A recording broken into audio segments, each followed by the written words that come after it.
around 2008, 9, 10 music ó shift direction. Ẹni tó fẹ́ kọ fújì gangan tó dẹ̀ fẹ́ kọ́là ó máa kọ́kọ́ jẹ́ mùsùlùmí, ó máa gbé orúkọ mùsùlùmí sórí. Ó lè wá kọ fújì yẹn làtàn kó lóun ṣe mùsùlùmí náà. Ilé Àyùbá. Yes, Àyùbá. Wọ́n ti wá change Christian. Yes. Ọlọ́run ò ní sọ̀kalẹ̀ láti wá rìn dá lọ́wọ́. Ènìyàn ló ní sábàbí tó bá ṣẹ̀dá rán. Má jẹ́ ń dààmú kí n tó pàdé ẹni máa ràn mí lọ́wọ́. Tètè gbà láàánú dìde sí mi jọ̀wọ́ kó tó pẹ́. Kabir Alayande Riasalatu tó wá sọ fún mi pé òun fẹ́ bẹ̀ mí lẹ́bẹ̀ kan. Mo ní ẹ̀bẹ̀ kí ni. So wọ́n ní pé kí n jọ kí n jẹ́ káwọn dé pé àwọn fẹ́ gbérin nínú. Most of our Islamic artists faces wọn ní ọjà ti wà fade off. Ẹ lè bá wọn ní TikTok, ẹ lè bá wọn ní Facebook. Àǹbólò tún bẹ́ẹ̀ o. Tí Islamic music ń sìn tó bá tún máa gba fèsì míì lọ, ó ṣeé ṣe ẹni tí a dárúkọ yẹn lè má lè. Oníṣẹ́ méje máa tún ti dé o, oníṣẹ́ méje máa tún ti dé. Kìtìkìtì kìtìkìràkì tata, jágò jágòjì lójoojúmọ́. Ìdájí fẹ̀rẹ̀ ló ti jí jáde, báago méje òlù kò ní wọlé. Ó jáde lóru, ó tún fòru wọlé. Ọmọ ìyá ọjọ́ kejì náà ni o. Ẹ ráwọn kan tó ń ṣiṣẹ́ méje lóyún orin yẹn fi wà ní abẹ́yìn gan-an ṣiṣẹ́. Kí wọ́n má sọ originality nù. Originality òun ló máa jẹ́ kí a ní stability. Ẹni tí ò wá ní ó máa ṣòro o. Iṣẹ́ yìí ò pé rẹ fiṣẹ́ mi ìwẹ́ lọ. Ọ̀nà lámìrè ọba ọlọ́lá ńlá. Táyé ẹ̀dá kan bá ń dùn o tó ń dùn tó ń lóyin. Ayé àsọpórí onítọ̀hún ló máa sọ rere. Táyé ẹ̀dá kan bá ń dùn o tó ń dùn tó ń lóyin. Ayé àsọpórí onítọ̀hún ló máa sọ rere. Ṣùgbọ́n tó bá kù díẹ̀ káàtó tó bá sá fẹ́rẹ̀. Ayé àsọpórí alábàrù ló ní ìtọ̀hún wáyé. Ẹ̀bẹ̀ tí mo wá ń bẹ̀ lọ́hùn mi ni kó jọ̀wọ́ kó gbọ́. Má ṣorí mi níta bàrù o, mo ń bẹ̀ ọ́ lọ́hùn. Má ṣorí mi níta bàrù o, mo ń bẹ̀ ọ́ lọ́hùn. Má ṣorí mi níta bàrù o, mo ń bẹ̀ ọ́ lọ́rùn. Orí mi gbèjà mi, ẹ̀dá mi gbèjà mi. Orí mi gbèjà mi, ẹ̀dá mi gbèjà mi. Orí má má jẹ́ ń rágó mọ́, má má jẹ́ ń tago, dákun gbèjà mi. Kí ni ìyàtọ̀ tó wà láàrin rágó àti tago? Yorùbá ni ó wọnú ara wọn ni. Bí ká sọ pé Ọlọ́run má jẹ́ ń jẹyà, Ọlọ́run má jẹ́ ń ríyà. Rágó àti tago. Ẹ̀yin náà lẹ kọ oníṣẹ́ méje. Bẹ́ẹ̀ni sà. Tí mo sọ pé ọ̀nà lámìrè ọba ọlọ́lá ńlá.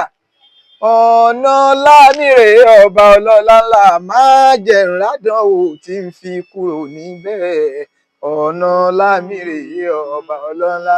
Iṣẹ́ yìí ò pé rẹ fiṣẹ́ mi ìwẹ́ lọ. Ọ̀nà lámìrè ọba ọlọ́lá ńlá. Oníṣẹ́ méje máa tún ti dé o, oníṣẹ́ méje máa tún ti dé.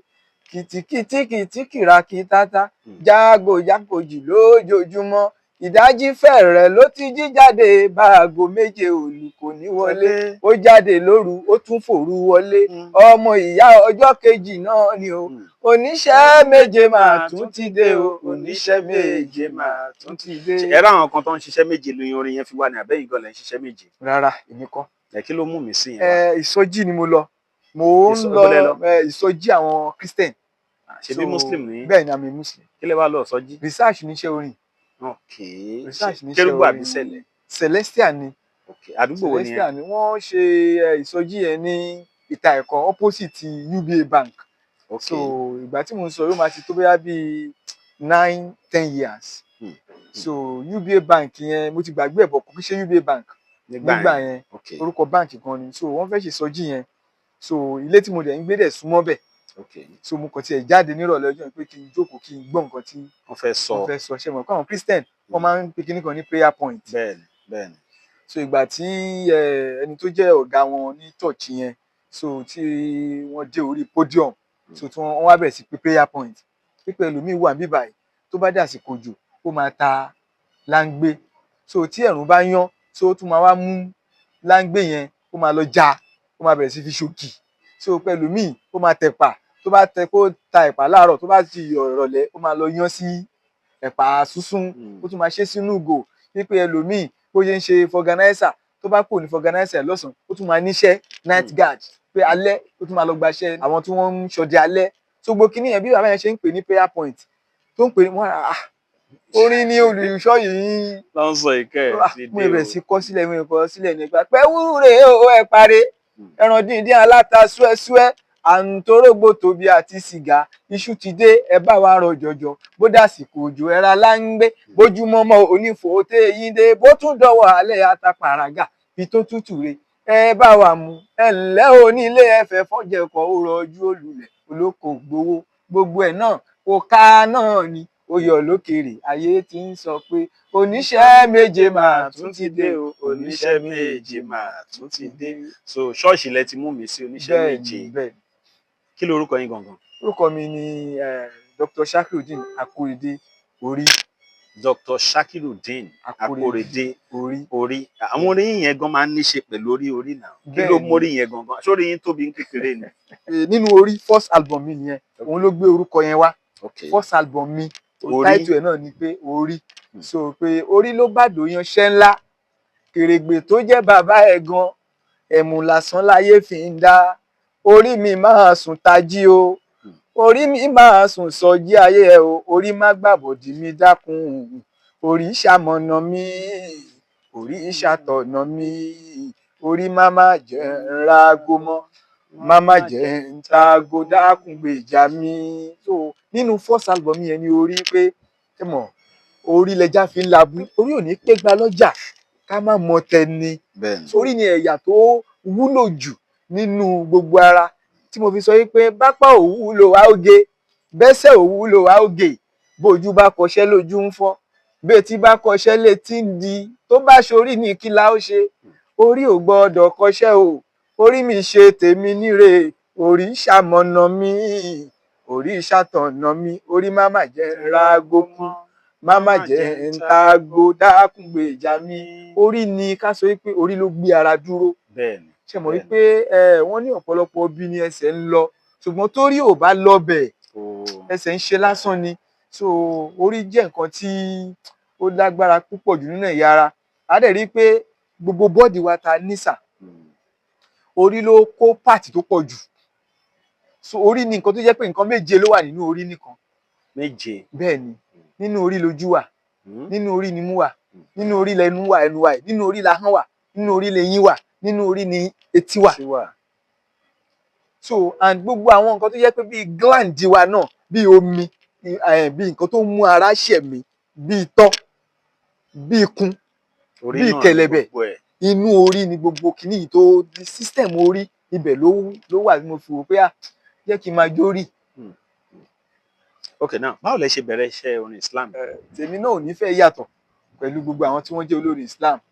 So ní ká fi Nàìjíríà ṣe example so pé láti lè kéwú àgbẹ̀ tá a bá lọ lè kéwú ẹni tí ó lẹ́bùn yẹn ẹ̀bùn orin ò ṣe é gbé pamọ́ Ọlọ́run má yà wá lólè bíi kí ẹ̀jẹ̀ olè wà nínú èèyàn.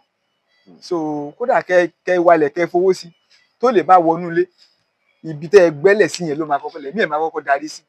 Bẹ́ẹ̀ náà ni spirit orin so inú ẹ̀jẹ̀ ni tó bá ti wà so òun ló máa ti wà pé mo lè kọ́ làwọn àfáà máa wá ó yá kọ́ fún wa jẹ́ ká gbọ́ tá bá fẹ́ lọ sí occasion ó yá wá lọ kọrin fún wa níbi molid wá lọ kọrin fún wa níbi lálátì kọ́dírì wá lọ kọrin fún wa níbi fìdáù kíní kó so oríṣiríṣi bẹ́ẹ̀ láti ilé kéwú ni ẹ ti bẹ̀rẹ̀. Bẹ́ẹ̀ ni sà. Ṣé nílùú Abẹ́òkúta ń bí náà? Ní ìlú tá a ti bí mi ni ìlú mi ìlú abínibí mi ìgbògi látàrí oko olókùú máa sìn máa sapá mi máa ṣe wọn tí mo fẹ́ ṣe máa ṣojú ṣe máa sì sapá mi kó lè ga nílùú tá a ti bí mi Ìgbógílà ni. òkè àtàrí òkú Àtàrí olókun òkú má má sin. sin. So àti ilé kéwú ni ìmísí orin ti bẹ̀rẹ̀. Bẹ́ẹ̀ ni. Báwo lẹ ṣe wá bẹ̀rẹ̀ sí develop ẹ̀ láti Ìgbógílà tó fi wá dé Abẹ́òkúta? Ìlú abíni, ibi tá a bí ni làbá máa gbé, ṣùgbọ́n ibi tó sanni lójú, bí a bá ti rí ṣe, tá a rí jẹ, tá a rí mu, ibẹ̀ náà la máa fi ṣebùgbé, ló máa jẹ́ bí ilé ẹni. Ilé yàtọ̀ sí ìlú. Ilé ni mo lè pe Abẹ́òkúta fún mi. Ilé ibi tí mo ti ṣe rere, tí mo ti dènìyàn, tí mo ti jáde sáyé, táyé ti gbọ́, tí wọ́n ti gbà, òun ni Abẹ́òkúta jẹ́ gẹ́gẹ́ bí ilé. So ṣùgbọ́n ìlú mi ni Ìgbógílà. Ṣé mọ̀ pé tí wọ́n bá dẹ̀ ń ṣe nǹkan tó bá ti ń ní acceptance, tó ti ń ní ìtẹ́wọ́gbà díẹ̀, èèyàn máa wo wájú. Èèyàn máa wo wájú. So iwájú tí mò ń wò ni mo fi wò pé Abẹ́òkúta máa dára kí n fi ṣe ilé, so kí n fi ṣe ibùgbé. So ló yẹ kí n kúrò láti Ìgbógílà sí. Ẹ ti ń kọrin Ìgbógílà yẹn? Bẹ́ẹ̀ ni sà, mo ti ń kọrin. Ẹ máa ní nǹkan tó wá bẹ́ẹ̀ ṣe d'Abẹ́òkúta náà. Ṣé wọ́n pè yín wá sí event ni àbí báwo ni? Wọn pè mí wá sí event l'Abẹ́òkúta, ṣùgbọ́n ọ̀pọ̀lọpọ̀ àwọn èèyàn tí mo rí gẹ́gẹ́ bí àwọn aṣíwájú nínú iṣẹ́ orin Islam yẹn, Bàbá Ọpẹ́ number 1, Alhaji Muniru Sulaiman Bàbá Ọpẹ́, Alhaji Kabir Alayande Irasalatu, Alhaji wa Shakirulai ọmọ Ọ̀fọ̀ ni Bàbá Ọpẹ́ náà kan tó wá sábẹ́òkúta. So àwọn náà wọ́n wà l'Abẹ́òkúta, so wọ́n dẹ̀ wò pé orí ẹ máa bọ̀ l'Abẹ́òkúta, because tá a bá fẹ́ ṣe nǹkan, so màá pè wọ́n gẹ́gẹ́ bí aṣíwájú, gẹ́gẹ́ bí olórí, pé ọ̀gá ẹ bá mi gbọ́ kinní, ẹ bá mi wo kinní. So bí ọjọ́ 2 mẹ́ta tí n bá ti sí l'Abẹ́òkúta, so tí n bá fẹ́ máa lọ, ẹ mọ̀ ojú òní gbangba mi gẹ́gẹ́ bí ìfẹ́ tí wọ́n ní sí mi. Á rò pé orí ẹ máa bọ̀ l'Abẹ́òkúta, orí ẹ máa bọ̀ l'Abẹ́òkúta, bẹ́ẹ̀. So mo ṣe dé sí Ẹ̀gbá ni. Now iṣẹ́ orin yẹn ká sọ pé ẹ̀kọ́ lọ́dọ̀ èèyàn ni. Mo kọ́ orin lọ́dọ̀ èèyàn. Lọ́dọ̀ ọ̀tá ni. Ọ̀gá mi nínú iṣẹ́ orin, k'Ọlọ́run kí ó bá mi kẹ́ wọn, kó bá mi fi wọ́n sáfẹ́fẹ́ re. Wọ́n ti padà sọ́dọ̀ Ọlọ́run. Orúkọ wọn ni Professor Kozim Olúgbòde Àìná. Wọ́n ń pè wọ́n ní Messiah. So táìtù wọn máa ń sábà pè wọ́n ní Ìbírèmídá. Àwọn ọkùnrin gbà pé kìbírèmídá o, kìbírèmídá, mo mà ti lórí àrọ̀bí, kìbírèmídá, alá kìbírèmídá o, kìbírèmídá, mo ti lórí àrọ̀bí, kìbírèmídá. So wọ́n jẹ́ ọmọ Ọ̀tà. Ẹ̀yin wọn lẹ ti. Bẹ́ẹ̀ ni, ẹ̀yin wọn gangan ni mo ti ṣiṣẹ́ orin. Ìgbà wo lẹ láǹfààní àti ṣe rẹ́kọ̀dù àkọ́kọ́? Bá ṣe ń sọ̀rọ̀ yìí, ìgbà tí mo láǹfààní láti ṣe rẹ́kọ̀dù àkọ́kọ́ yẹn 2005, 2006. Ìyẹn lórí àbí? Bẹ́ẹ̀ ni òun ni orí. Bẹ́ẹ̀ ni òun ni mo ti kọ. Second record ńkọ́? Second record yẹn ni Oníṣẹ́ Méje. Ìmísí orin ti yín báwo ló ṣe ń wà? Ìmísí orin. Àbọ̀ máa ń compose orin fún yín ni? Ìmísí orin ó ń wá fún mi fún ara mi ni o, ó ń wá fún mi fún ara mi ni o. Tẹ bá kàn jókòó ló máa ń wá ni àbí tẹ bá rí nǹkan? Ó depend. Mo lè jókòó, mo lè sùn, kó jẹ́ lójú oorun. So tó bá wá bẹ́ẹ̀ yẹn, màá jí. So tí n bá dẹ̀ ti jí bẹ́ẹ̀ yẹn, màá mú fóònù mi, màá rìkọ́ọ̀dù ẹ̀. Bó ṣe wá ní raw, màá rìkọ́ọ̀dù ẹ̀. So mo lè tibẹ̀ má sùn mọ́, mo lè tibẹ̀ sùn padà kí n jí, kí n wá bẹ̀rẹ̀ sí process ẹ̀. Third record ńkọ́? Ìgbà wo nìyẹn? Third record yẹn mi ìrántí yí àyẹn dáadáa báyìí, but second yẹn 2007 ni. After 2005, 2006 orí Oníṣẹ́ Méje. Lẹ́yìn yẹn ní around 2008, 9, 10, music ó shift direction. Islamic music collabo bẹ̀rẹ̀ pé ẹ jẹ́ ká jọ máa ṣe àjùmọ̀ṣe ẹlẹ́ni méjì mẹ́ta. So ó bẹ̀rẹ̀ sí ó wá di wípé àwọn tí wọ́n jẹ́ marketer wa wọn ò gbaṣẹ́ album mọ́. Tó bá jẹ́ tó bá ti jẹ́ joint, tó bá jẹ́ so joint yẹn la wá bẹ̀rẹ̀ láwọn time yẹn. So yẹn ni mo yà sí nígbà tí ó ti di pé ó ti change direction. So wọ́n ní tí ìlú bá ṣe ń yí, wọn máa bá bí ẹyẹ bá ṣe ń lọ, sorry sir, wọn la máa sọ òkú ẹ̀. So I try láti bẹ̀rẹ̀ joint album nígbà yẹn. So nígbà yẹn ni mo ṣe Ìrẹ́pọ̀ Òbí, Ìmọ̀ràn Òbí, sorry. Èmi kọ́ ni mo ní Ìrẹ́pọ̀ Òbí, mo bá wọn ṣe nù yẹn. But Ìmọ̀ràn Òbí òun ni. So ẹ̀yin àti ta lẹ ṣe? Èmi, Alhaji Abdulkabir Alayande Irasalatu, Alhaji Hafsat Siddiq pẹ̀lú Alhaji Jamiu Akanni Adaradenu. So wọn lájọ ṣe. ọmọ Ògbógìlà ni Adáradé. bẹ́ẹ̀ ni ọmọ Ògbógìlà ni wọ́n. lẹ́yìn yẹn ńkọ́? lẹ́yìn yẹn a ṣe ọkọ̀ opó. a ṣe ọkọ̀ opó joint nìyẹn náà. ṣé ìyàwó ẹnìkan kú ni? rárá mo kàn ronú nígbà yẹn pé ṣe mọ̀ àwọn obìnrin yíṣù pé ó lọ látàárọ̀ kò dé kinní kan kò kàn fowó oúnjẹ sílẹ̀ kò béèrè àwọn ọmọ kò ṣe kinní kan kinní yẹn kàn gbèrò ní wọn fún mi ká ọkọ mi rájò ó pẹ́ kó tó dé aya tí ò bá mọ̀ ìyẹn ni kó wá gbọ́ o lọ́dọ̀ àwọn tọkọ wọn ràjò láéláé ṣòkò tó bí ọkọ opó yẹn ní fi ń bá àwọn obìnrin sọ pé àwọn obìnrin wàhálà yín pọ̀ pé ọkọ mi lọ kò dé kò tètè wálé ó mà san. ìyàwó tí yín dà yín láàmú nígbà yẹn? bẹ́ẹ̀ ni sà. bẹ́ẹ̀ ni. lẹ wá fi ṣe rẹ́kọ̀dù? bẹ́ẹ̀ ni. nígbà táwọn wá gbọ́ ńkọ́ kí ló wá fi? ó gbà fọlọ́run náà ni ó mọ̀ pé kí ló dé ṣọ́rọ̀ ta fàánù lé ló ti dé ta gbàgbà. but ẹ̀kọ́ lẹ́yìn ṣàǹkáwò yẹn generally. ẹ̀kọ́ ni. ẹ̀kọ́ ni yẹn náà mo fẹ́ gbọ́. ọkọ mi rájò ó pẹ́ kó tó dé aya tí ò bá mọ̀ ìyẹn ni kó wá gbọ́ o lọ́dọ̀ àwọn tọkọ wọn ràjò láéláé. sẹ́yìn máa ń pẹ́ wọlé bóyá pàtí àbí mọ́tò. pàtí kọ́ iṣẹ́ tá à ń ṣe yìí ò gba. ẹni tó bá tiẹ̀ ti fẹ́ ẹni tó jẹ́ entertainer àbáyọ gbọ́dọ̀ ní sùúrù. ẹni tó bá fẹ́ gbajúmọ̀. ṣé nígbà tí a ṣe rẹ́kọ̀dù yẹn kọ́ wá ṣe ara wa balẹ̀. gẹ́gẹ́ bí obìnrin sì wà bóbìnrin ṣe wà ọkùnrin náà dẹ̀ continue bọ́kùnrin náà ṣe continue. so lẹ́yìn yẹn mo tún ṣe Quran. orin nìyẹn náà. bẹ́ẹ̀ ni kòríánù ọ̀rọ̀ tí ò látakò òfin àtúlẹ̀ rọ́ká mo fi Kùránì bẹ̀bẹ̀ fàdùn foyin sáyé mi. Islamic music. Yes sir. Fuji music. Yes sir. èwo lè rò pé àwọn èèyàn accept jù? ṣé ní lọ ní bóyá ayé ṣe ń lọ báyìí. tá a bá wò ó ní ti òdodo Islamic music ni. wọ́n accept jù. bẹ́ẹ̀ ni. ló ní acceptability jù. òun ló ní acceptability jù. kí lè rí tẹ̀fi sọ bẹ́ẹ̀? ẹ ṣe àkọ́kọ́ ni pé tẹ bá wo basis Fuji ẹni tó fẹ́ kọ Fuji gangan tó dẹ̀ fẹ́ kọ́là ó máa kọ́kọ́ jẹ́ mùsùlùmí ó máa gbé orúkọ mùsùlùmí sórí.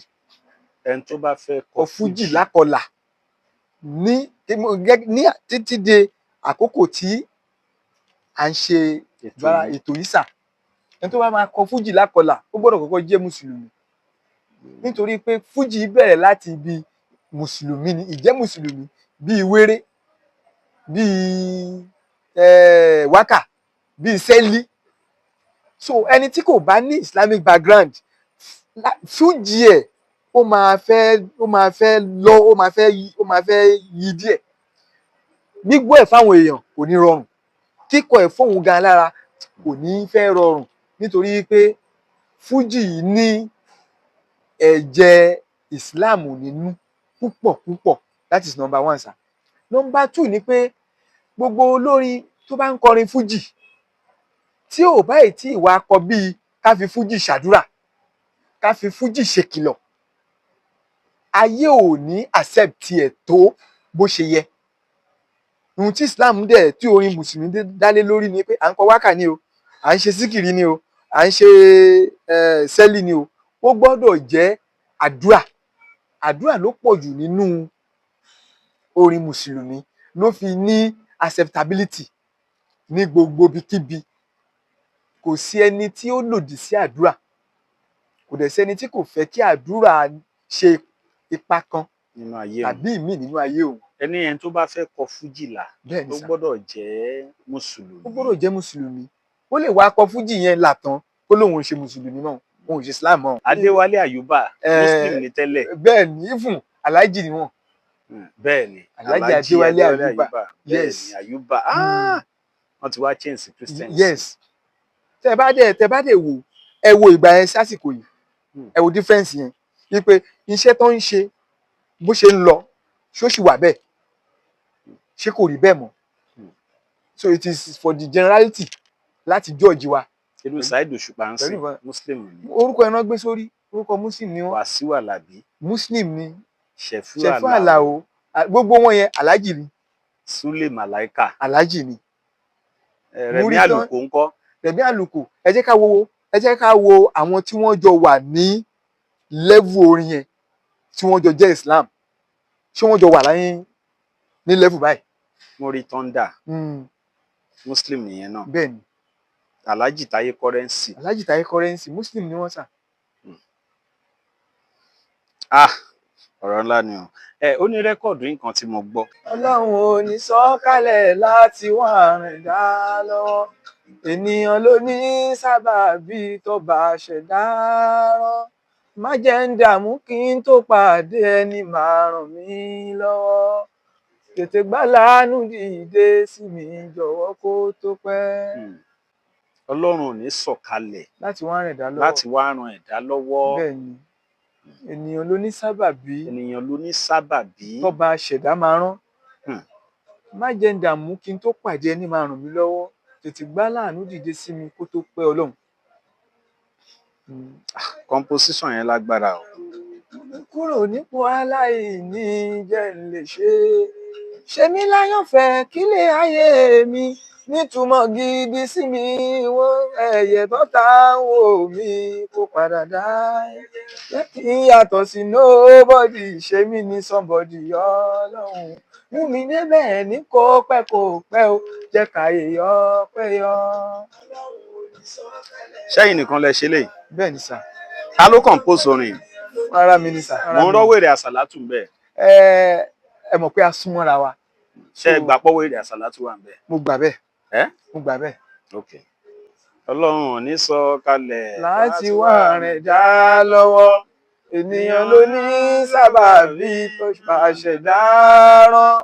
Má jẹ́ ń dààmú kí n tó pàdé ẹni máa ràn mí lọ́wọ́, tètè gbà láàánú dìde sí mi jọ̀wọ́ kó tó pẹ́. Nǹkan tó tẹ̀lé ẹ̀ ni wípé onígbàgbé lọmọ Ádámọ̀, Ọlọ́run lolùrántí, ọba tí ò gbàgbé ẹrú ẹ̀ rí ní ìgbà kankan.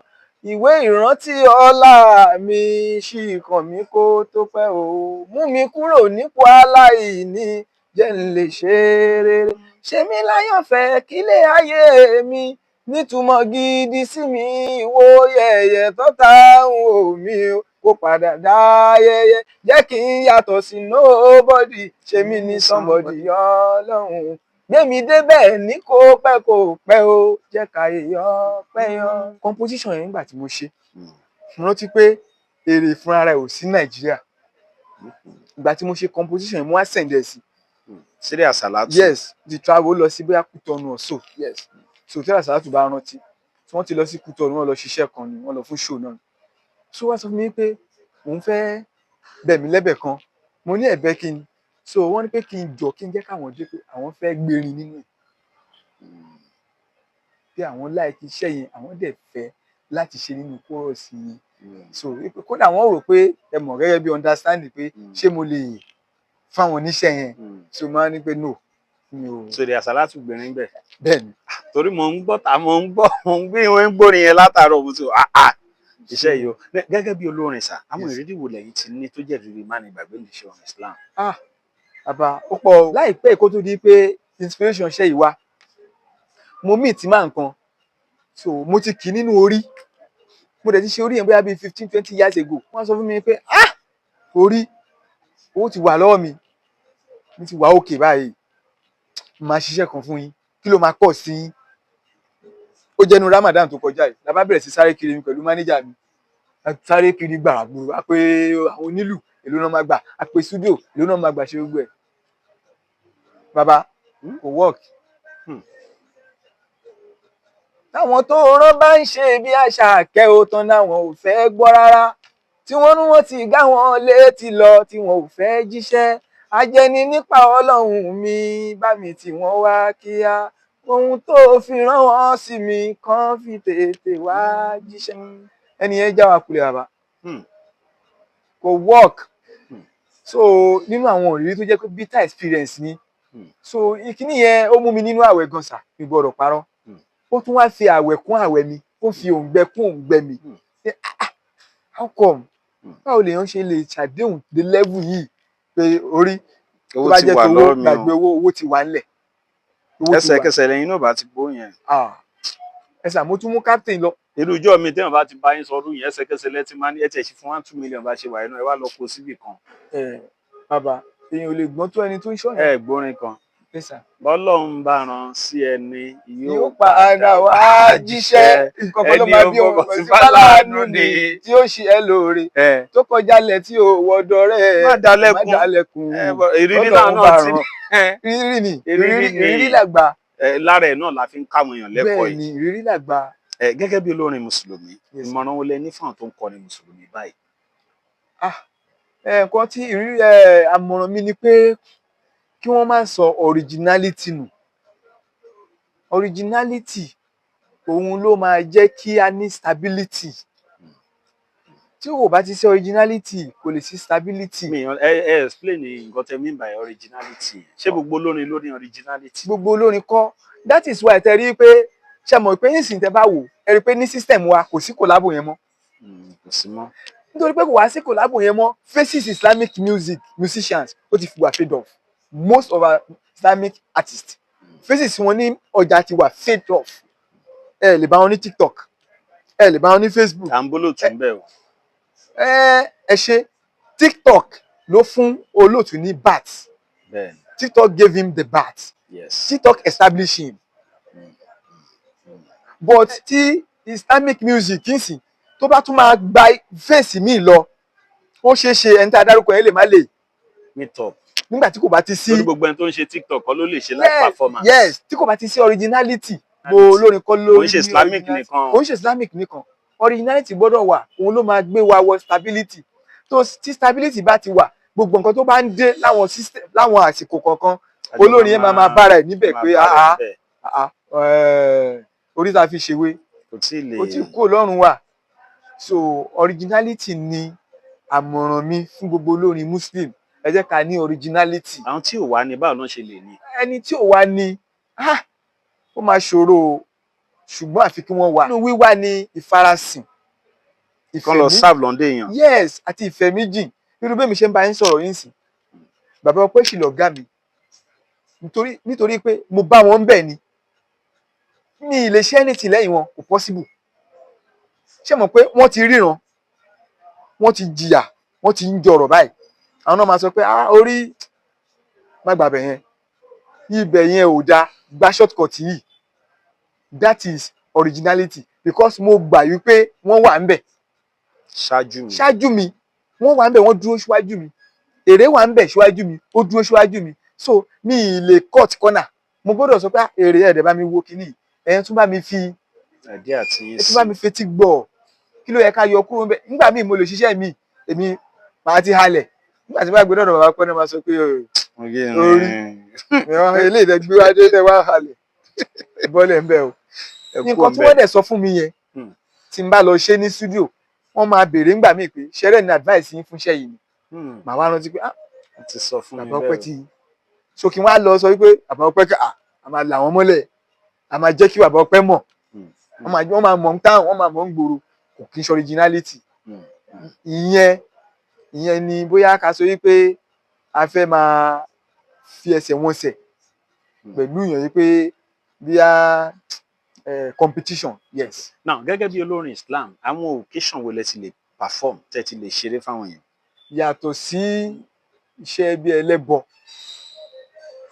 nítorí pé ó máa mú ẹ̀gbin ó máa mú dent bá ẹ̀sìn mi. Ó lè dọ̀tí mi gẹ́gẹ́ bí iṣẹ́ tí mò ń ṣe pé eléégún for instance ó pè mí pé kí n wá kọrin fóun ẹlẹ́bọ olóró pè mí kò lè dẹ̀tí èmi. Ṣùgbọ́n ẹ̀sìn mi because ẹ̀sìn farakún iṣẹ́ farakín ẹ̀sìn nígbà míì. So nígbà bàdáyà so gbogbo ibi tó bá ti jẹ́ ibi tó ti ń ṣayẹyẹ la lè ti ṣeré. But ẹ bá wà lóde eré. Yes sir. Tí babaláwo bá náwó fún iṣẹ́ máa gbà. Even gan ẹni tó ń yà sínú owó for instance Awólọ́wọ̀ wọ́n yà sínú owó kò ń ṣe lẹ́sìn mi. So tí n bá dẹ̀ kó Awólọ́wọ̀ tí bá kó Awólọ́wọ̀ sínú ilé mi lò pé mo ti gbẹ̀ṣẹ̀. Because owó ni mo gbà lọ́wọ́ babaláwo mi ò gba àṣẹ. Okay, orí àwọn olólùfẹ́ yín káàkiri àgbáyé ń wò yìí a lè rá àwọn kan náà bóyá tó ń fẹ́ ṣe sí kí ni kán máa tún retí next báyìí. Nǹkan tí wọ́n máa retí láìpẹ́ yìí tí mo ṣe ní pé àṣírí mi máa jẹ́ ó tú tó bá tú Ọlọ́run kò dáa àṣírí mi máa jẹ́ ó tú tó bá tú ọlọ́run kò dáa kìkì aṣọ ni mí bí àlùbọ́sà pákéjì ni kì í ṣe pé mo lówó. eléyìí tá à ń gbọ́ yìí kí lẹ pè táìtù lẹ̀. gbé mi débẹ̀ lélẹ̀. ṣé yẹn ti wà lórí ó ti wà lórí Audiomack all streaming platforms ló wà. Akóredé orí or Shakirudeen orí Akóredé orí or Shakirudeen orí ó máa gbé wọn wá.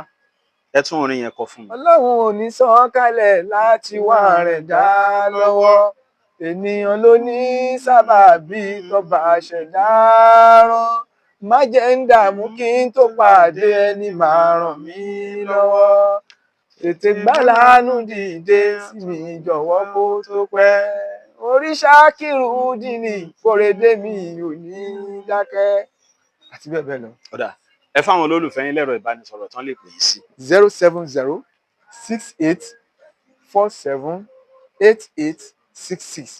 lẹ́ẹ̀kan sí. 07068478866. ẹ ṣé gan àlejò wa náà lẹ ti ń gbádùn yẹn lẹ́ni ọjọ́ Jímọ̀ olóyin Jímọ̀ àkọ́kọ́ nínú oṣù kejìlá tẹ́ bá fẹ́ pè wọ́n ẹ̀rọ ìbánisọ̀rọ̀ wọn náà lẹ ti gbọ́ yẹn ẹ ṣé ẹ kú ìgbádùn ètò Katsina Tea Sugar.